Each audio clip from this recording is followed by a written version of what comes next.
São 30 anos de normalização das relações, são 47 anos de independência, o que dá por aí, digamos, um tempo mais do que suficiente e bem próximo, se calhar, daquilo que é a idade de independência que Angola tem. O que é que este tempo representa e como é que avalia o crescimento também desta parceria entre Angola e Estados Unidos? Dorivaldo, importa dizer aqui que esse reconhecimento formal do Estado angolano pelos Estados Unidos enquanto Estado soberano e, de consequência, o estabelecimento de relações diplomáticas deve ser olhado também na perspectiva de uma administração que jogou um papel importante, que deu os primeiros passos para o desenvolvimento das relações entre Angola e os Estados Unidos, que é a administração Carter.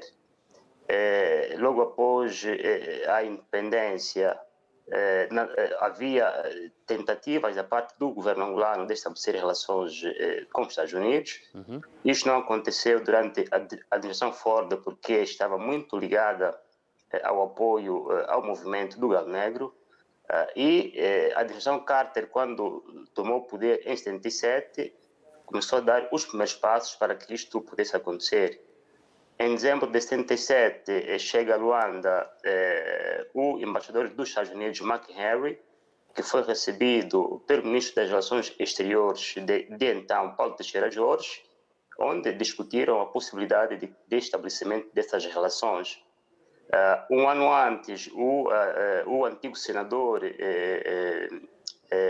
Dick Clark, que é famoso pela emenda Dick Clark, que havia, digamos assim, proibido o fornecimento de ajuda ao movimento do Galo Negro, em visita a Lagos, no encontro mantido com o então presidente do governo federal militar da Nigéria, que é Olusegun Obasanjo, o presidente nigeriano também deu-lhe a conhecer que o presidente Neto havia dito a ele em junho de 76 que Angola estava interessado em manter relações bilaterais com os Estados Unidos.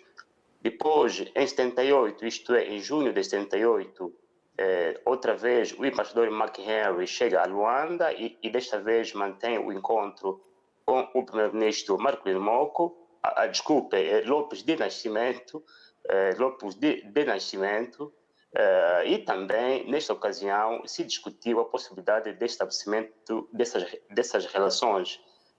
E, nesta altura, até se estabelece o chamado grupo de contacto para que os dois lados se pudessem conversar e, eventualmente, estabelecer-se essas relações bilaterais. Só que Carter perde eleições, não é? Chega aos Estados Unidos a presidência Reagan, que acelerou o apoio à UNITA e jogou abaixo os esforços iniciados para este reconhecimento. Ora, o reconhecimento que a administração Clinton estabelece em maio de 93 é, ao fim e ao cabo, uma consequência que tem raízes já em 77. Isso vem certificar, não é, digamos assim, o empenho feito de parte a parte para a normalização das relações bilaterais entre os dois Estados.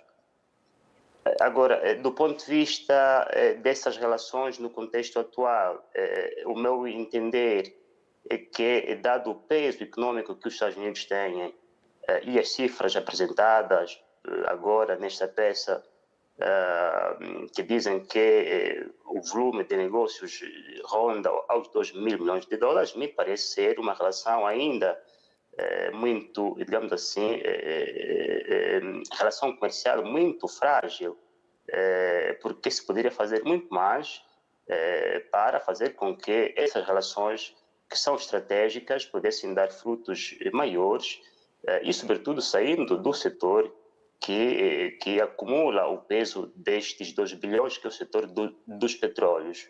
Ou seja, se tirarmos aqui o petróleo, o volume dos negócios entre Angola e os Estados Unidos são muito abaixo de 1 mil milhão de dólares, o que, no meu ver, não se justifica. Enfim, é importante que haja aqui esforços adicionais para fazer com que este volume de negócios aumente a dimensão da economia dos Estados Unidos e também das necessidades do Estado angolano em ver desenvolvido os setores estratégicos para o seu desenvolvimento econômico. Económica, não sei se existe mais alguma coisa que queira acrescentar, mas falava também aqui há algum tempo o Nil sobre esta questão da aproximação povo a povo, que parece que ainda está um bocadinho, digamos, dormente, sem deixarmos de considerar que a primeira família afro-americana batizada, e inclusive falávamos sobre isso aqui com o Nil antes de entrarmos para o ar, batizada, foi de angolanos, não é? Foi proveniente de angolanos. Como é que olha aqui para este aspecto? E sobre o outro também, caso tenha ainda alguma coisa a acrescentar, já que trouxemos vários aspectos sobre a mesa. Bem, Dorivaldo, naturalmente no âmbito da escravatura, não é, muitos africanos oriundos de vários países, incluindo o que hoje é Angola, foram parar para os Estados Unidos. E mesmo até após a proibição da escravatura nos Estados Unidos, ainda havia quem levasse para ali africanos. Estamos recordados do caso do navio Clotilda, que tinha sido queimada para pagar, digamos assim, os rastos, que este processo ainda continuou mesmo após a proibição da escravatura nos Estados Unidos. E, obviamente, houve depois, em 2019, ao nível da União Africana, uma iniciativa chamada O Ano de Regresso, e neste ano muitos afro-americanos vieram para o continente africano, visitaram muitos países, sobretudo o Ghana e também a Nigéria, e também houve muitos deles que chegaram até Angola. Estamos recordados do Chris Tucker, que é um afro-americano ator, não é? Que esteve em Angola muitas vezes porque tem ligações, tem origens a partir de Malange. Enfim, obviamente, para um maior turismo dos afro-americanos para o continente africano, é importante que haja um investimento de marketing, da atração turística, dos laços culturais para com o continente africano, que não é fácil convencê-los, porque também eles têm muitas vezes o que se pensa ser que tem também origens indianos. No seio deles há quem pense assim, que tem não só origem africana, mas também origem dos nativos indianos, e muitas vezes tem havido nisso muita dificuldade de virem para o continente africano. Vê-se aqui no espaço europeu, sobretudo durante o verão, muitos deles que vêm para aqui, para a Itália, gastar dinheiros, e são poucas vezes que vão para o continente africano. Mas aí é tarefa dos governos africanos em fazer de tudo para que eles e também os outros possam vir visitar e fazer turismo no continente africano. Em relação, por exemplo, ao desenvolvimento, isto é, como pode essa relação ser desenvolvida, no meu entender, temos que ver que tipo de economia que os Estados Unidos são hoje. É uma economia de alta tecnologia, é uma economia altamente competitiva. Todos os mercados do mundo querem ter acesso aos capitais dos Estados Unidos. Existem rankings do Doing Business que veem em países emergentes os mais favorecidos, que têm uma enorme quantidade de mão de obra, muitas vezes a preços baratos, como a Índia ou a China, onde deslocam as suas empresas, e países como Angola, de forma isolada, são incapazes de competirem com os outros países que têm condições mais concretas.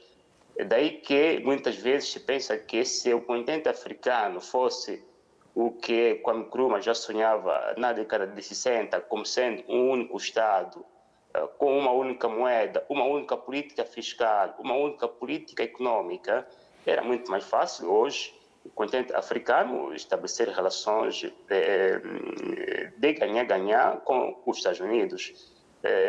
Sem isto, bem, vamos continuar a estar com esses níveis bastante baixos, e sobretudo no setor até das energias, onde os Estados Unidos, com a exploração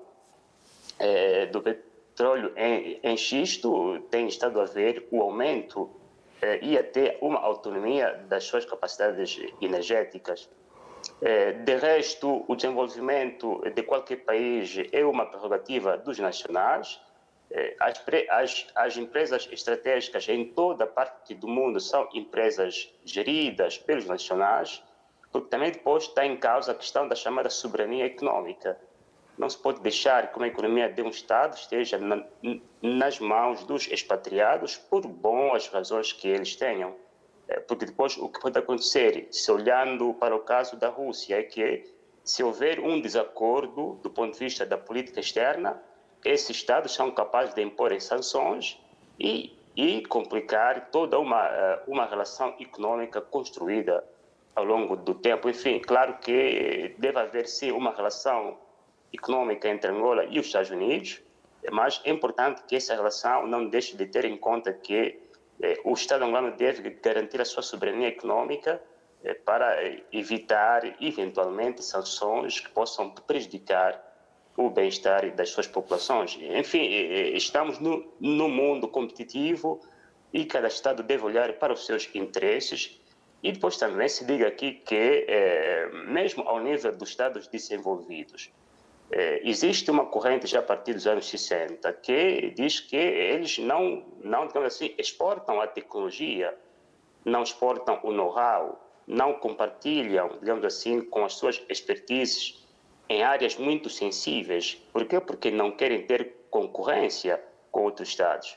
E para Angola poder competir neste setor da economia dos Estados Unidos altamente tecnológica, era importante que tivesse esse know-how. E para obtê-lo, o que o Estado pode fazer para não esperar que os Estados Unidos ou outro Estado exportem? Deve investir na ciência e na educação, na investigação científica. Deve apostar nas universidades, investindo nelas para poderem inventar, não é, serviços novos, tecnológicos, para poder depois utilizá-los na economia real. É assim que fazem outras economias. Isso pode dar, digamos assim, uma vantagem importante para Angola e deixar de ter só essas relações comerciais com os Estados Unidos no setor das energias e gás.